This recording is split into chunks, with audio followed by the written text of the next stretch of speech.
La historia de Elara no comenzó con un juramento de amor o una promesa de futuro, sino con el caos ensordecedor de una emergencia médica. El día que cumplía 31 años, el universo decidió que su celebración sería el olor metálico de su propia sangre, mezclándose con el aroma antiséptico y frío de un hospital. La transportaban en una camilla, consciente pero completamente inmovilizada por un dolor agudo que nacía en sus costillas y se extendía por cada rincón de su cuerpo. Las luces blancas y estériles del techo del pasillo pasaban sobre sus ojos a toda velocidad, parpadeando como estrobos en una discoteca macabra. En sus oídos, el eco agudo de la sirena de la ambulancia todavía no se había desvanecido, un recordatorio constante del violento instante en que su coche se convirtió en una trampa de metal retorcido. Era su cumpleaños, y se encontraba sola, rota y terriblemente desorientada. Su cuerpo era un mapa del desastre.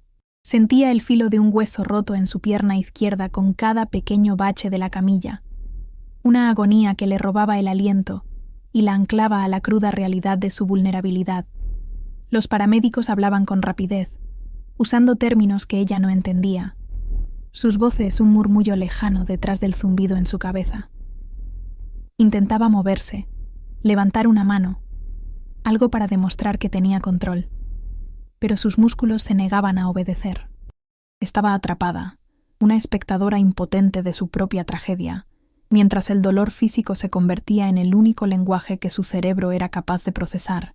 Cada segundo era una tortura, una confirmación de que la celebración que había imaginado para ese día se había transformado en la lucha más solitaria por simplemente seguir respirando. Esa mañana se había despertado con una extraña mezcla de esperanza y resignación. Era su cumpleaños número 31, y la única evidencia de ello era una nota escueta que su esposo, Cruz, había dejado sobre la mesa de la cocina. Viaje de negocios urgente. Te llamo luego. Feliz cumpleaños. La decepción le oprimió el pecho, un sentimiento tan familiar que casi podía ignorarlo. Durante 5 años de matrimonio, se había acostumbrado a ser la segunda opción, la que esperaba, la que entendía. Se había dicho a sí misma que su trabajo era exigente, que esos sacrificios eran por un futuro compartido. Mientras preparaba un café solo para ella, silenció esa pequeña voz que le susurraba que algo andaba terriblemente mal, esa misma voz que había estado ignorando durante meses. Cruz había sido su mundo entero desde la universidad. Se enamoró de su ambición, de la forma en que sus ojos brillaban cuando hablaba de sus planes, de la seguridad que sentía cuando sostenía su mano. Construyeron una vida juntos, basada en lo que ella creía que era una confianza absoluta, un proyecto en común donde cada uno era el pilar del otro. Ella había sido su mayor defensora, la que preparaba su cena sin importar la hora a la que llegara, la que escuchaba sus frustraciones laborales con paciencia infinita. Se había amoldado a su vida, a sus horarios, a sus necesidades, anulando silenciosamente sus propios deseos. Creía firmemente que ese era el verdadero significado del amor y del compromiso, un sacrificio constante en nombre de un bien mayor, el nosotros que él siempre prometía. Pero mientras la camilla avanzaba por el interminable pasillo del hospital, los recuerdos de los últimos meses la asaltaron con una claridad brutal. Las señales estaban todas ahí, como pequeñas banderas rojas que ella había elegido deliberadamente pintar de blanco. Esas noches de trabajo que se extendían hasta la madrugada, las llamadas telefónicas que él siempre atendía en otra habitación, susurrando con una urgencia que nunca usaba con ella, y ese perfume, un aroma floral y dulce que a veces se adhería a sus camisas, un perfume que definitivamente no era el suyo. Cada vez que lo notaba, él tenía una excusa perfecta, una reunión con una clienta, un abrazo de una colega, y ella, desesperada por mantener intacta la imagen de su matrimonio perfecto, elegía creerle. Fue entonces, al girar en una esquina hacia el área de traumatología, cuando su universo se fracturó. A través del cristal de una puerta, la vio. No, lo vio a él, a Cruz. No estaba en otra ciudad, no estaba en una reunión de negocios. Estaba allí, en el mismo hospital que ella, y no estaba solo. A su lado, sentada en una silla de la sala de espera, estaba Ariasu, su joven y ambiciosa colega de trabajo. La chica parecía pálida, asustada, y Cruz estaba inclinado sobre ella, su rostro a centímetros del de ella, consolándola en voz baja. La escena era de una intimidad tan devastadora, tan ajena a ella, que por un segundo pensó que estaba alucinando a causa de los analgésicos. La camilla siguió avanzando, lenta, inexorable. Por un instante fugaz, los ojos de Cruz se encontraron con los suyos a través del cristal. El tiempo pareció detenerse. En su rostro no había solo sorpresa por verla allí, ensangrentada y rota. Había algo más, algo mucho peor, una culpa tan pura y tan innegable, que fue como una confesión silenciosa. Vio el pánico apoderarse de sus facciones, la comprensión de que había sido descubierto de la manera más cruel posible. Ese cruce de miradas duró apenas 2 segundos, pero en ese breve lapso, los 5 años de su matrimonio se desmoronaron, convirtiéndose en polvo y cenizas. Ella lo supo, con una certeza que le heló la sangre, supo que todo había sido una mentira. En ese preciso momento, la fractura de su pierna dejó de doler. El corte en su frente, que goteaba sangre sobre la almohada de la camilla, se volvió insignificante. Todo el dolor físico que la había consumido se desvaneció, reemplazado por una agonía 1000 veces más profunda, una herida invisible que le partió el alma en 2. La brutalidad de esa revelación fue un golpe más violento que el del propio accidente. El hombre por el que había sacrificado todo, el motivo por el que estaba conduciendo sola en su cumpleaños, estaba allí, cuidando a otra mujer. La traición era tan absoluta, tan descarada, que le robó el aire de los pulmones, dejándola en un vacío silencioso y asfixiante. Cuando finalmente la dejaron en una habitación privada, el ajetreo a su alrededor se convirtió en ruido blanco. Una enfermera le ponía una vía intravenosa mientras otra le tomaba la presión arterial, pero el Ara no sentía nada. Su mirada estaba fija en un punto inexistente de la pared, reviviendo una y otra vez la imagen de Cruz y Ariasu. El constante bip bip del monitor cardíaco a su lado se convirtió en el metrónomo que marcaba el fin de su vida tal como la conocía. Estaba sola, en una habitación de hospital en su 31º cumpleaños, y acababa de descubrir que el pilar sobre el que había construido su existencia era hueco. La soledad que sintió en ese momento fue la más profunda y desoladora que jamás había experimentado. Las lágrimas no llegaron, tampoco los gritos, ni la histeria que una escena así podría justificar. Lo que la invadió fue algo mucho más extraño y aterrador, una calma gélida. Mientras la noche caía y la luz pálida de la luna comenzaba a filtrarse por la ventana, una única idea se apoderó de su mente con una fuerza abrumadora. He sido completamente ridícula. Cada excusa que había inventado para él, cada noche que había pasado en vela esperándolo, cada sacrificio hecho en nombre de su amor, ahora le parecía un acto de patética ingenuidad. Esa comprensión no le trajo tristeza, sino una especie de entumecimiento. Era como si su corazón, para protegerse, se hubiera detenido por completo, cediendo el control absoluto a la parte más fría y lógica de su cerebro. La luz de la luna que se colaba por la persiana a medio cerrar no era un consuelo, sino una cuchilla. Caía sobre la manta blanca del hospital, afilada y fría, y con cada minuto que pasaba, parecía diseccionar su vida con una precisión quirúrgica. Poco a poco, esa luz partía su alma, no con la violencia de un golpe, sino con el corte limpio de la verdad. Fue bajo ese resplandor pálido que las lágrimas finalmente corrieron, pero no eran las lágrimas calientes y desordenadas del dolor.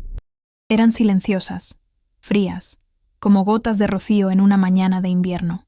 Rodaban por sus sienes y se perdían en el cabello, cada una de ellas un adiós a la mujer ingenua que había sido. No lloraba por el amor perdido, lloraba por el tiempo irrecuperable que había invertido en una farsa.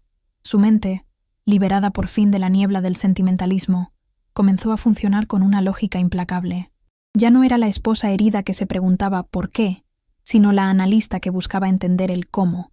Los recuerdos que antes eran borrosos, ahora encajaban con una claridad dolorosa. Los viajes de negocios de Cruz coincidían perfectamente con las fotos de vacaciones que Ariasu publicaba en sus redes sociales, esas que el Ara había visto de reojo y había descartado como una simple coincidencia. Los costosos regalos que él decía que eran para clientes importantes, ahora tenían una destinataria obvia. Se dio cuenta de que su matrimonio no era una historia de amor fallida, sino un caso sin resolver, y ella, desde su cama de hospital, se convirtió en la detective principal. Un par de horas más tarde, la puerta de la habitación se abrió suavemente. Era él. Cruz entró con el rostro perfectamente moldeado en una máscara de preocupación, sosteniendo un ramo de flores baratas envueltas en celofán ruidoso, un gesto tan impersonal que resultaba casi insultante. Se acercó a la cama, sus movimientos estudiados para transmitir angustia. «Mi amor, ¿qué pasó? Me llamaron del trabajo. Vine tan rápido como pude», dijo, su voz un susurro de falsa aflicción. Pero Elara, con su nueva y terrible claridad, vio a través de la actuación. Vio el pánico reprimido en sus ojos, la forma en que su mirada evitaba la suya, el sudor casi imperceptible en su frente. Su toque, cuando posó la mano sobre su brazo, se sintió como el de un extraño. Entonces comenzó la primera de las muchas mentiras que vendrían.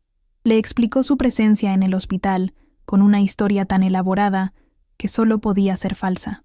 «Fue una casualidad increíble», comenzó. «El padre de Ariasu tuvo un infarto. La traje a emergencias. Estaba destrozada, pobre chica. Solo la estaba apoyando como un buen colega. Y entonces me entero de tu accidente. El mundo es un pañuelo, ¿verdad? La historia era torpe, llena de agujeros. La antigua Elara, la que se aferraba a cualquier hilo de esperanza, quizás se la habría tragado, pero la mujer que yacía en esa cama, rota por fuera pero entera por dentro, ya no tenía esa capacidad. Simplemente asintió, un gesto mínimo y silencioso que pareció inquietarlo más que cualquier grito. Mientras él continuaba hablando, detallando la supuesta emergencia de la familia de Ariasu, ella lo observaba con un desapego clínico. Analizaba la ligera vibración en su voz cuando pronunciaba el nombre de la otra mujer, la forma en que sus dedos jugueteaban nerviosamente con el borde de la manta. Se sentía como si estuviera viendo una película de bajo presupuesto, con un actor terrible en el papel principal. El hombre del que se había enamorado, el compañero de vida que había idealizado, había desaparecido. En su lugar estaba este extraño torpe y predecible, un mentiroso mediocre. El desprecio que sintió en ese momento fue tan profundo y absoluto que extinguió la última brasa de amor que quedaba en su interior. Finalmente, él se fue. Le dio un beso rápido en la frente, un contacto que a ella le quemó la piel, y prometió volver por la mañana con sus cosas. Se marchó visiblemente aliviado, convencido de que su mentira había funcionado y de que ella estaba demasiado sedada o en shock para cuestionarlo. En el instante en que la puerta se cerró con un suave clic, la quietud de Elara se rompió, no con lágrimas, sino con una determinación férrea. Su mano, que había permanecido inmóvil a su costado, se movió con una fuerza que no sabía que poseía. Buscó a tientas su bolso, que una enfermera había dejado en la mesita de noche. Sus dedos se cerraron con firmeza alrededor del objeto frío y rectangular de su teléfono móvil. Ya no era un simple dispositivo, era su única arma. Deslizó el pulgar por la pantalla, sus ojos ignorando las notificaciones de mensajes de amigos preocupados. Buscó un único contacto en su agenda. Sofía, el nombre de su mejor amiga, brillaba en la pantalla, un faro en su nueva y oscura realidad. Por un segundo, su pulgar se detuvo sobre el botón de llamar. No era una duda, sino la conciencia del peso de esa acción. Esa llamada era el punto de no retorno, el primer paso oficial en un camino del que no podría desviarse. Era el momento en que su dolor silencioso se convertiría en un plan. Con una exhalación lenta y controlada, presionó la pantalla. El sonido del teléfono marcando en el silencio de la habitación fue como el primer tambor de una guerra que acababa de declarar. «Elara, Dios mío, ¿estás bien? Tu madre me llamó. Me dijo que tuviste un accidente». La voz de Sofía al otro lado de la línea era un torbellino de pánico y afecto. Elara la dejó hablar durante unos segundos antes de interrumpirla, su propia voz tan calmada y carente de emoción que sorprendió incluso a sí misma. «Estoy bien, Sophie. Me voy a recuperar, pero necesito que hagas algo por mí». Hizo una pausa, asegurándose de tener toda la atención de su amiga. «Necesito que me ayudes a investigar a Cruz Cheng y a Ariasu». La petición fue lanzada al aire, simple, directa y escalofriante, desprovista de cualquier contexto o explicación. Hubo un silencio desconcertado al otro lado. «¿Investigar? ¿De qué estás hablando, Ela? ¿Te golpeaste la cabeza? ¿Qué tiene que ver Ariasu en todo esto?». Las preguntas de Sofía eran lógicas, las que haría cualquier amiga preocupada, pero Elara no tenía la energía ni el deseo de sumergirse en el melodrama de la historia completa. Aún no. «Los vi, Sofía», dijo con la misma firmeza gélida. «Estaban aquí, en el hospital, juntos. No necesito que entiendas ahora. Solo necesito que confíes en mí. Revisa sus redes sociales, sus horarios de trabajo, lo que sea que puedas encontrar. Necesito hechos, Sofía, no sentimientos. Necesito una cronología. Después de colgar, tras prometerle a Sofía que le explicaría todo más tarde, Elara dejó caer el teléfono sobre la cama. Un extraño manto de paz se posó sobre ella, una serenidad que no había sentido en años. La decisión estaba tomada. La primera pieza había sido movida en el tablero. Ya no era una víctima pasiva de la traición de otro, un personaje secundario en la historia de su propio matrimonio. Acababa de tomar las riendas. Mientras yacía en esa cama de hospital, con el cuerpo roto pero la mente más afilada que nunca, sintió por primera vez en mucho tiempo un destello de su propio poder regresando. El camino por delante era incierto y oscuro, pero por primera vez era un camino que ella misma iba a trazar. Los días que siguieron en el hospital se convirtieron en un purgatorio de quietud forzada y una actividad mental febril. Para las enfermeras que revisaban sus constantes vitales y los médicos que hablaban en voz baja sobre la consolidación de su fémur y la curación de sus costillas, ella era una paciente modelo, tranquila, obediente, ausente. Pero bajo esa fachada de docilidad, su mente trabajaba a una velocidad vertiginosa. La habitación del hospital, con su olor a desinfectante y el monótono pitido de las máquinas, se transformó en su cuartel general, su sala de guerra. Cada bip del monitor cardíaco ya no era el sonido de su fragilidad, sino un cronómetro que marcaba la cuenta atrás para el inicio de su venganza. Aprendió a fingir que dormía cuando Cruz aparecía, y a ignorar las llamadas de su familia política, conservando cada gramo de su energía para la batalla que se avecinaba. La información de Sofía comenzó a llegar en pequeños fragmentos, como piezas de un rompecabezas que Elara ensamblaba con una precisión metódica. Eran mensajes encriptados, que contenían capturas de pantalla, enlaces y breves notas. Una foto de Ariazu en un hotel de lujo en la costa, publicada el mismo fin de semana que Cruz supuestamente asistía a una conferencia de ventas en una ciudad sin mar. Un extracto bancario que mostraba la compra de una joya cara en una tienda en la que ella nunca había entrado. Cada prueba era un clavo más en el ataúd de su matrimonio. Elara no lloraba al verlas. Guardaba cada archivo en una carpeta segura en la nube, etiquetando cada imagen y documento con fechas y descripciones. No estaba coleccionando recuerdos de una traición. Estaba construyendo un arsenal. La fisioterapia comenzó en la propia habitación del hospital. El dolor de poner peso sobre su pierna herida era insoportable al principio, un recordatorio agudo de su vulnerabilidad física. Sin embargo, cada sesión se convirtió en una metáfora de su transformación. Cada paso doloroso que daba con la ayuda de las barras paralelas era un paso que la alejaba de la mujer débil y complaciente que había sido. El esfuerzo físico, el sudor, los músculos que gritaban de dolor, todo ello forjaba en ella una nueva fortaleza que no era solo corporal. Estaba aprendiendo a caminar de nuevo, literal y figuradamente, y con cada milímetro de progreso sentía cómo su determinación se solidificaba, convirtiéndose en un núcleo de acero irrompible en su interior. La actuación de Cruz continuaba sin interrupciones. La visitaba cada día, desempeñando a la perfección su papel de esposo devoto y preocupado. Le traía revistas de cotilleos que ella odiaba y comida de restaurantes que a ella no le gustaban. Gestos vacíos que demostraban lo poco que la conocía en realidad. Hablaba sin parar sobre el trabajo, sobre sus planes para cuando ella saliera, llenando el silencio con una normalidad forzada. Elara, por su parte, se convirtió en una actriz consumada. Era la esposa frágil, agradecida, demasiado débil para hacer preguntas difíciles, pero a veces, con una inocencia calculada, le lanzaba pequeños dardos. ¿Y qué tal la conferencia en Miami, cariño? ¿Pudiste ir a la playa? Le preguntó una vez, sabiendo perfectamente que Sofía había encontrado una foto de Ariazu en South Beach ese mismo fin de semana.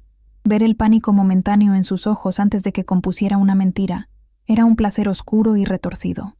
El verdadero punto de inflexión en su investigación llegó una noche, cuando le pidió a Sofía que revisara las cuentas conjuntas con más detalle. Le dio sus contraseñas, un acto de confianza que consolidó su alianza. Lo que Sofía descubrió fue más allá de la simple infidelidad. Había un patrón claro de grandes retiradas de efectivo y pagos sistemáticos a una tarjeta de crédito que no estaba a nombre de ninguno de los dos. Cruz no solo estaba financiando su doble vida con el dinero de ambos, sino que estaba desviando fondos de su patrimonio común. La traición ya no era solo emocional, era financiera, un robo deliberado a su seguridad y a su futuro. Esta revelación aniquiló cualquier atisbo de duda o nostalgia. La furia que sintió era fría, pura, y le dio un nuevo y poderoso propósito. El día que le dieron el alta fue un día soleado y extrañamente silencioso. Cruz la empujaba en una silla de ruedas por los mismos pasillos que había recorrido en una camilla semanas antes. Al salir al exterior, la luz del sol le hirió los ojos y el aire fresco llenó sus pulmones. No fue un momento de alivio feliz, sino de sombría resolución. El mundo se veía diferente, más nítido, como si le hubieran quitado un velo de los ojos. Regresaba a su hogar no como una esposa que vuelve para recuperarse, sino como una soldado que se infiltra en territorio enemigo. El apartamento que habían construido juntos ya no era un santuario. Ahora era el campo de batalla donde se libraría la primera fase de su guerra. Esa primera noche en casa fue una experiencia surrealista y tortuosa. Cada objeto, cada rincón, estaba contaminado por la mentira. Miró el sofá donde tantas noches se había quedado dormida esperándolo, y lo imaginó enviando mensajes a Ariasu. Abrió la puerta de su armario con la excusa de buscar una manta, y allí estaba, débil pero inconfundible, ese perfume floral y dulce. La náusea subió por su garganta, una reacción física y visceral a la prueba definitiva. No había sido su imaginación. La otra mujer había estado allí, en su espacio, en su santuario. Cerró la puerta lentamente, la rabia asentándose en su estómago como una piedra de hielo, dándole la fuerza que necesitaba para lo que vendría a continuación. Más tarde esa noche, acostada en su propia cama, sintió la repulsión de tener a Cruz durmiendo a su lado. Su respiración tranquila, el calor de su cuerpo, todo le resultaba grotesco. Pero en lugar de huir, se quedó quieta, con los ojos abiertos en la oscuridad, y comenzó a trazar su plan. La confrontación directa sería un alivio momentáneo, pero no le daría la satisfacción que buscaba. Quería desmantelarlos desde dentro. La primera fase, decidió, se centraría en Ariasu. No la atacaría a ella, sino la confianza que tenía en Cruz. Plantaría la semilla de la duda y la paranoia, y vería con placer cómo esa semilla crecía y destruía su relación desde el núcleo. Al día siguiente, con la excusa de necesitar aire fresco, tomó un taxi a una biblioteca pública. Se sentó en un ordenador anónimo en un rincón, creando una cuenta de correo electrónico desechable. El proceso fue metódico, impersonal. Eligió la primera prueba, una foto de Cruz y Ariasu, riendo juntos en la terraza de un restaurante, una foto que le había enviado un conocido común hacía meses. Redactó un correo sin asunto, dirigido a la dirección de correo electrónico del trabajo de Ariasu. No añadió ningún texto amenazante, solo la imagen adjunta con una simple línea debajo. Hacéis una pareja preciosa. Era ambiguo, anónimo, diseñado para generar el máximo nivel de ansiedad. Con un clic helado y satisfactorio, presionó enviar. Esa noche, cuando regresó a casa, observó a Cruz con una atención renovada, y allí estaba el resultado de su acción. Él estaba visiblemente tenso, pegado a su teléfono, respondiendo mensajes con una rapidez furtiva. Intentaba disimularlo, pero Elara podía ver la tensión en su mandíbula, la forma en que su mirada se desviaba constantemente hacia la pantalla. Podía imaginar perfectamente los mensajes de pánico de Ariasu, las preguntas, las acusaciones. Él estaba en su casa, pero su mente estaba en otro lugar, intentando apagar el primer fuego que ella acababa de encender. Por primera vez desde el accidente, mientras él le daba la espalda para responder otro mensaje, una sonrisa diminuta, fría y afilada como un trozo de cristal, se dibujó en los labios de Elara. El juego había comenzado. La primera victoria le dio a Elara un apetito por más. Su campaña anónima se volvió más audaz, más personal. Unos días después, envió un segundo correo a Ariasu. Esta vez, era una foto de un distintivo brazalete de diamantes que Sofía había rastreado hasta una compra hecha por Cruz. Elara sabía que era el regalo de cumpleaños de Ariasu. El mensaje adjunto era deliberadamente cruel, diseñado para atacar su inseguridad. Un gusto exquisito. Tu amante sí que sabe cómo cuidar de sus pasatiempos. Usó la palabra pasatiempos como un veneno, una forma de recordarle a Ariasu su verdadera posición en la vida de Cruz. Un capricho, un entretenimiento, algo reemplazable. Cada correo era enviado desde una cafetería o biblioteca diferente, un fantasma digital atormentando la conciencia de la amante. Elara no necesitaba ver a Ariasu para saber que su estrategia estaba funcionando. Veía el deterioro de su relación a través de Cruz. Él llegaba a casa cada vez más tarde, no por trabajo, sino claramente después de tener discusiones. A menudo, Elara lo escuchaba en el estudio, hablando por teléfono en susurros furiosos que atravesaban las paredes. «Te estoy diciendo que no sé quién es», siseaba al teléfono. «No puedes acusarme así. Estás siendo paranoica». Ella permanecía en silencio en el salón, fingiendo leer un libro, escuchando con una satisfacción glacial cómo el veneno que ella había inyectado comenzaba a corroer su romance ilícito. Se imaginaba a Ariasu al otro lado de la línea, la mujer antes segura y arrogante, ahora consumida por la duda y el miedo. El estrés comenzó a pasarle factura a Cruz. El hombre meticuloso y controlado que ella conocía se estaba volviendo descuidado y irritable. Su fachada de normalidad en casa se agrietaba constantemente. Cometía errores, dejaba escapar frases sobre problemas con el equipo, que claramente no eran de trabajo, o mencionaba lugares en los que se suponía que no debía haber estado, antes de corregirse torpemente. Estaba librando una guerra en dos frentes, tratando de apaciguar a una amante sospechosa mientras mantenía las apariencias con una esposa a la que subestimaba por completo. Y Elara, con su calma y su aparente ignorancia, se convirtió en el espejo que reflejaba su creciente desesperación, haciéndola aún más insoportable para él. Fue observando este lento desmoronamiento que nació la segunda fase de su plan. La guerra psicológica contra Ariasu era efectiva, pero era un juego privado. Para la justicia que ella buscaba, necesitaba un escenario más grande, un público. Quería arrancarle a Cruz no solo su amante, sino también la única cosa que él valoraba más que a nada, su impecable reputación profesional, su imagen de hombre de negocios exitoso, de socio fiable, de futuro líder. Decidió que no bastaba con destruir su vida secreta, tenía que demoler su vida pública con la misma eficacia metódica. Necesitaba un escándalo, uno tan grande que no pudiera recuperarse jamás. Con este nuevo objetivo en mente, la naturaleza de su investigación cambió. Le dio nuevas instrucciones a Sofía. Ya no buscaban solo pruebas del romance. «Olvida las fotos y los hoteles, Sophie», le dijo en una llamada. «Necesito que busques en sus finanzas, no las nuestras, las de la empresa. Él se ha vuelto descuidado. Si es capaz de robarme a mí, es capaz de robarles a sus socios». Elara recordó conversaciones sobre un proyecto con una contabilidad creativa y un socio mayoritario, un hombre de la vieja escuela llamado Ricardo Vega, que valoraba la integridad por encima de todo. Le dijo a Sofía exactamente dónde empezar a cavar. Sofía, que tenía un talento natural para encontrar patrones en el desorden, se sumergió en la tarea.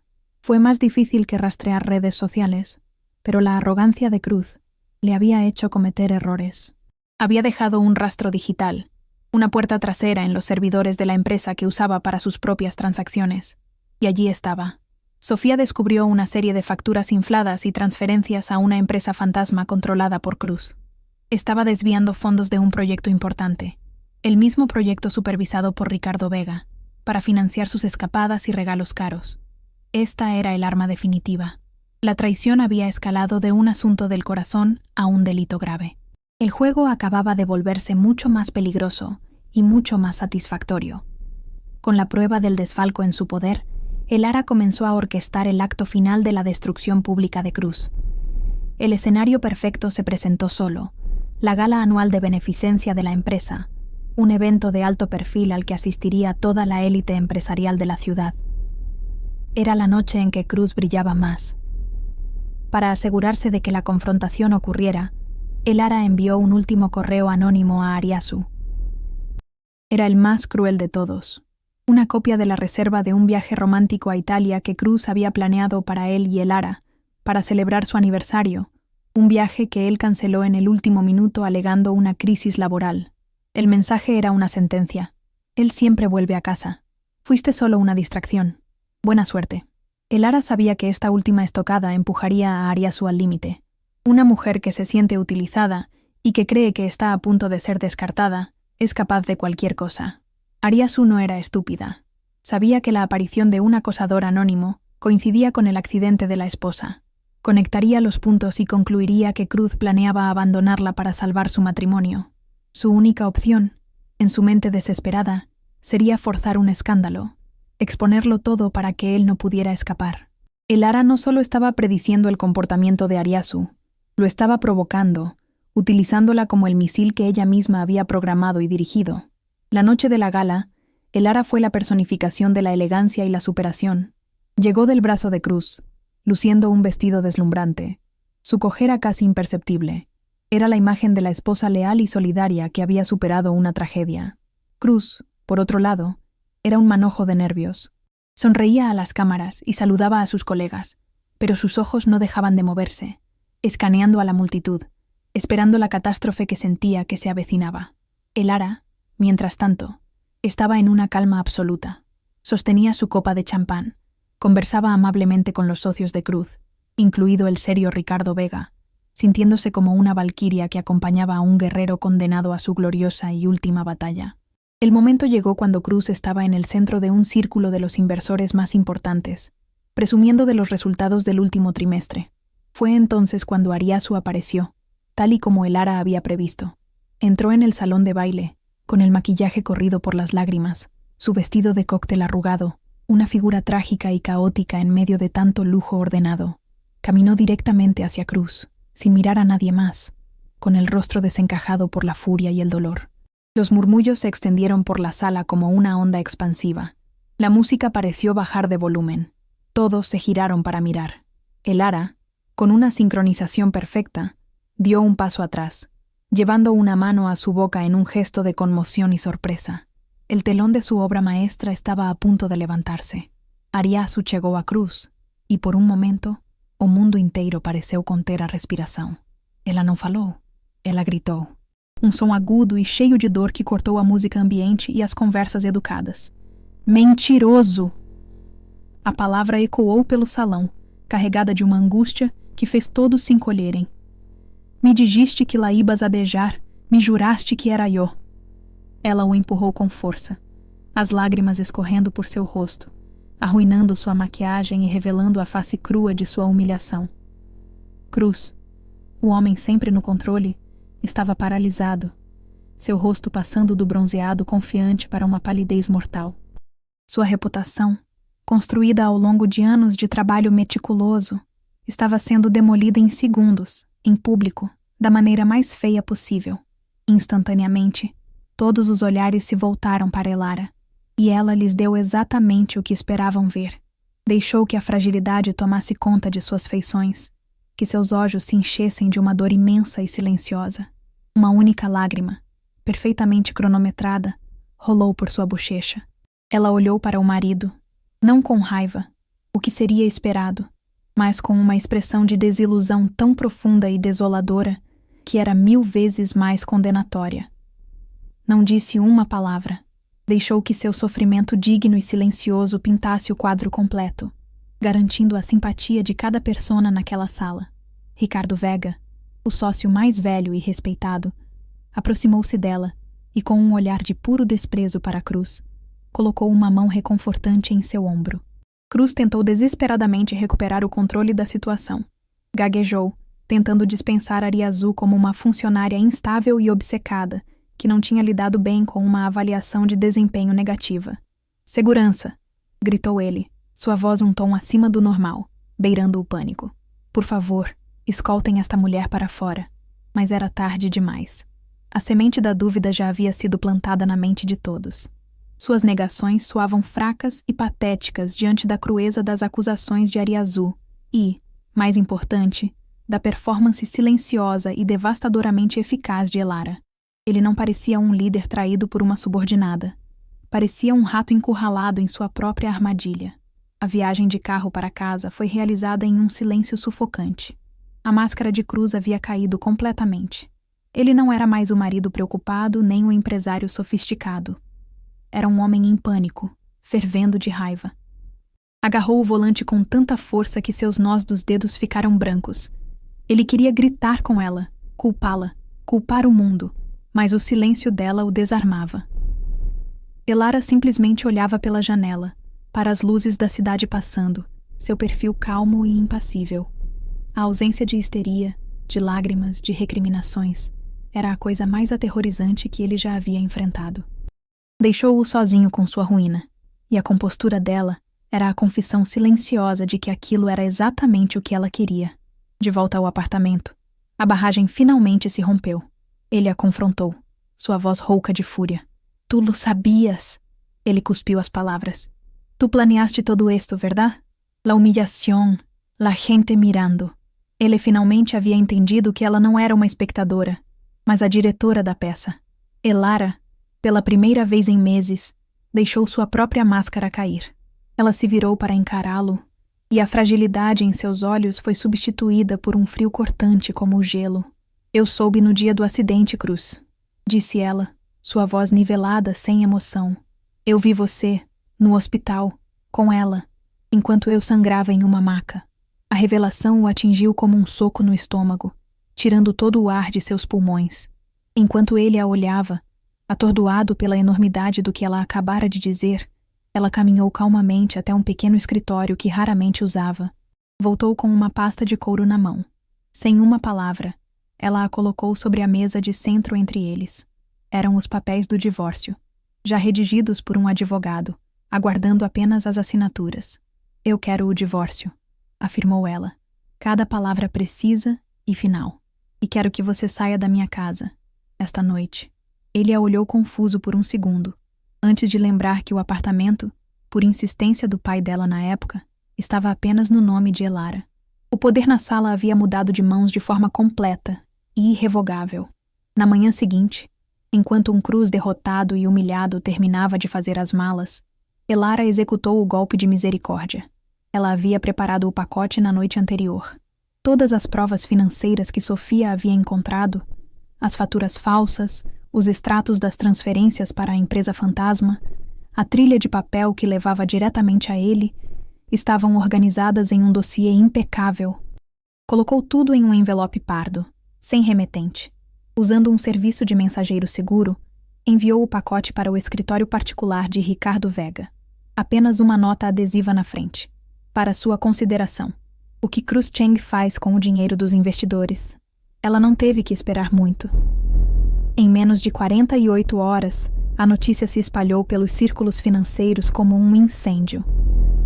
Cruz Cheng havia sido suspenso de suas funções na empresa, aguardando uma investigação interna completa.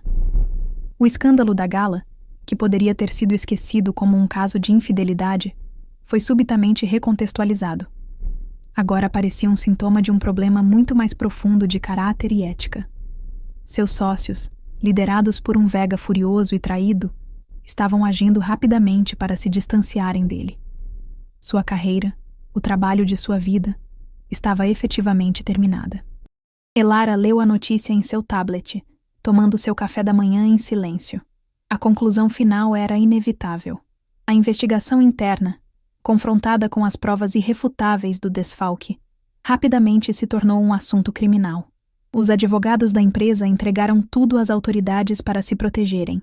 Uma tarde, cerca de uma semana depois, o celular de Elara vibrou com um alerta de notícias.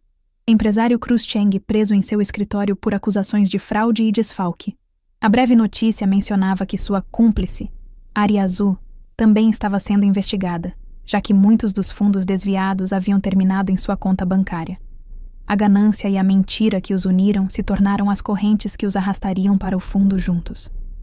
Naquela noite, Elara ficou de pé no meio de sua sala de estar. O silêncio era absoluto. O fantasma de Cruz havia sido completamente exorcizado. Não houve uma onda de alegria, nem um grito de triunfo. Em vez disso, sentiu um vazio profundo, mas não um vazio de perda. Era um vazio de espaço limpo. O fogo da vingança que a consumiu e a alimentou por tantos meses finalmente se apagara, e em seu lugar havia deixado uma calma vasta e serena. Olhou ao redor do apartamento que antes parecia um campo de batalha e pela primeira vez sentiu-o como um santuário. A guerra havia acabado. Ela havia vencido. Los meses que siguieron a la detención de Cruz no fueron de celebración, sino de un silencio deliberado y reconstructivo. el Ara se deshizo del apartamento que una vez llamaron hogar, vendiéndolo con casi todo lo que había dentro. Cada mueble, cada objeto, parecía susurrar un eco de la vida que había resultado ser una mentira. Venderlo no fue un acto de tristeza, sino de purificación, como quien limpia una casa después de una larga enfermedad.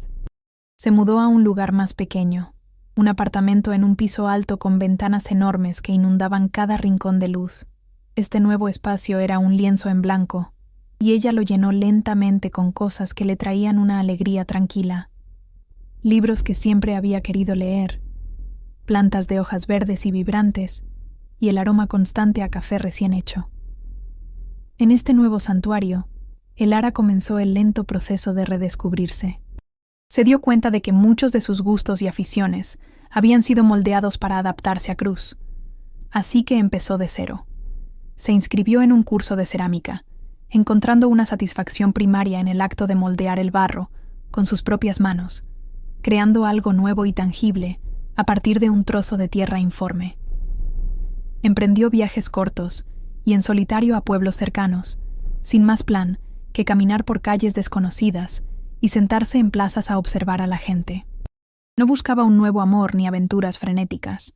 Buscaba su propia compañía, aprendiendo a disfrutar del sonido de sus propios pensamientos en un entorno de paz. El proceso judicial de Cruz y Ariasu se desarrolló en un segundo plano, un ruido de fondo en su nueva y silenciosa vida. A veces, veía un titular en las noticias mientras leía el periódico por la mañana, pero sentía un desapego tan profundo que era como leer sobre desconocidos.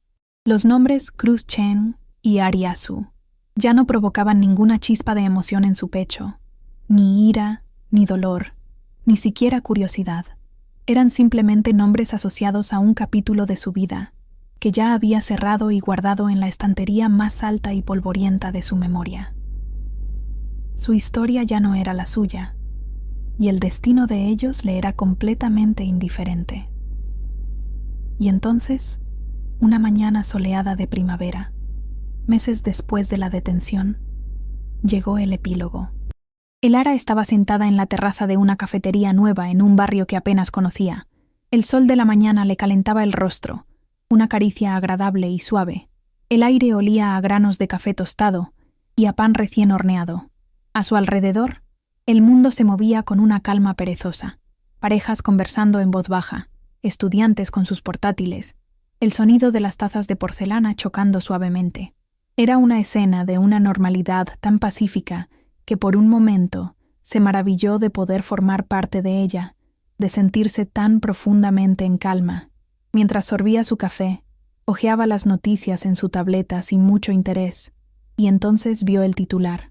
El empresario Cruz Chen y su ex empleada Ariasu, sentenciados a prisión por fraude y malversación. Sintió un ligero cambio en su ritmo cardíaco, no de emoción, sino de reconocimiento. Pulsó el enlace y leyó el breve artículo. Detallaba los años de prisión para cada uno, las multas, la ruina definitiva de sus vidas. Leyó las cifras y los hechos con la misma indiferencia con la que leería el pronóstico del tiempo. No había ni una pizca de odio, ni de alegría vengativa, ni de tristeza. Era simplemente información, el punto final de una frase que había comenzado a escribir hacía mucho tiempo. Cerró la tableta y se reclinó en la silla, dejando que el sol la bañara por completo. En ese momento entendió la naturaleza del vacío que había sentido después de su venganza. No era un vacío de pérdida, sino un espacio limpio. La venganza no había sido un fin en sí mismo, sino una herramienta, un bisturí que había utilizado para extirpar un tumor canceroso de su vida. Fue un proceso doloroso, sangriento y necesario, pero una vez que el tumor fue extirpado y la herida cauterizada, el bisturí ya no era necesario. El espacio que antes ocupaba la ira, el dolor y la planificación, ahora estaba simplemente en paz, un silencio vasto y sereno. Terminó su café, pagó la cuenta y salió de la cafetería. Al pisar la acera, la luz del sol pareció intensificarse, envolviéndola en su calidez. Levantó el rostro hacia el cielo, un azul brillante y sin una sola nube. Cerró los ojos por un instante, absorbiendo el momento con cada fibra de su ser. El calor en su piel, la suave brisa moviendo un mechón de su cabello, el sonido lejano del tráfico de la ciudad. No estaba pensando en el pasado, ni planificando el futuro. Por primera vez en lo que pareció una eternidad, estaba anclada en el presente, en la simple y profunda alegría de estar viva. Una sonrisa leve, casi imperceptible, apareció en sus labios. No era una sonrisa de victoria ni de felicidad exuberante, era una sonrisa de entendimiento, de aceptación. En ese instante lo comprendió con una claridad absoluta.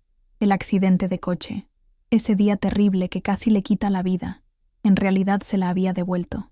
Había destrozado su cuerpo, sí, pero también había demolido los muros de la prisión en la que se había convertido su matrimonio. Había sido un renacimiento violento y brutal, pero absolutamente necesario. Sintió una oleada de gratitud, no hacia ninguna deidad o destino, sino hacia su propia y tenaz resiliencia. Se giró y comenzó a caminar por la calle bañada por el sol, sin un rumbo fijo.